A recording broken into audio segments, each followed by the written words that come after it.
હું પંડ્યા આરતી આપ જોઈ રહ્યા છો સ્પાર્ક ટુડે ન્યૂઝ। હવામાન વિભાગની આગાહી અનુસાર ગઈકાલે વડોદરા શહેરમાં વરસાદ એટલે કે મેઘરાજા દ્વારા એન્ટ્રી કરવામાં આવી અને અનેક વિસ્તારોમાં ઝાડ પડવાની પણ ઘટના સામે આવી છે। તેવામાં લાલબાગ બ્રિજના નીચે એક ખાનગી બંગલાના મકાન માલિકે જે રજૂઆત કરી છે, કોર્પોરેશનના કામ ઉપર સવાલો ઊભા કર્યા છે।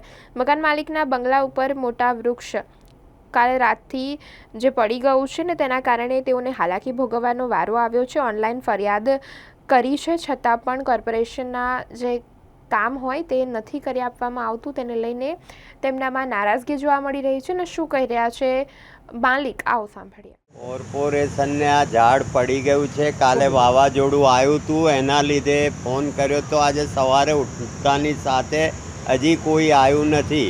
અને મેઇન રોડ છે, ચાલુ રોડ છે, નાના છોકરાઓ રમે છે, ઘર આગળ છે, કોઈ જાનહાનિ થશે તો એની જવાબદારી કોણ? કોર્પોરેશન લેશે?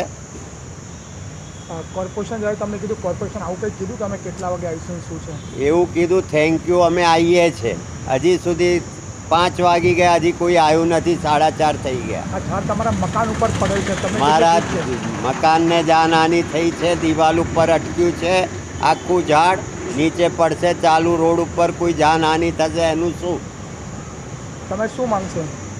અમારી તો શું માંગ છે કે આ અહીંને ઉતારી જાય, કોઈ જાનહાનિ ના થાય, બીજું શું તો હોય। તંત્રના તરફથી હજુ સુધી ફરિયાદ તમે જે લખાયા છો, હા, તેના 9 થી 10 કલાક થવાય, હા, હજી કોઈ આવ્યું નથી, કોઈ મેસેજ નથી, કંઈ જ નથી। અને બીજા ઝાડ તો નીચે પડ્યા જ છે, અને એમાંય 2 જણ બચી ગયા, સવારે સ્કૂટર લઈને જતા હતા સર્વિસ પર। કઈ સોસાયટી છે આ મેઇન રોડ પર ઇન્ડિપેન્ડ મકાન છે, ભગવતી કૃપા બંગલો, લાલબાગની બાજુમાં એક્ઝેક્ટ।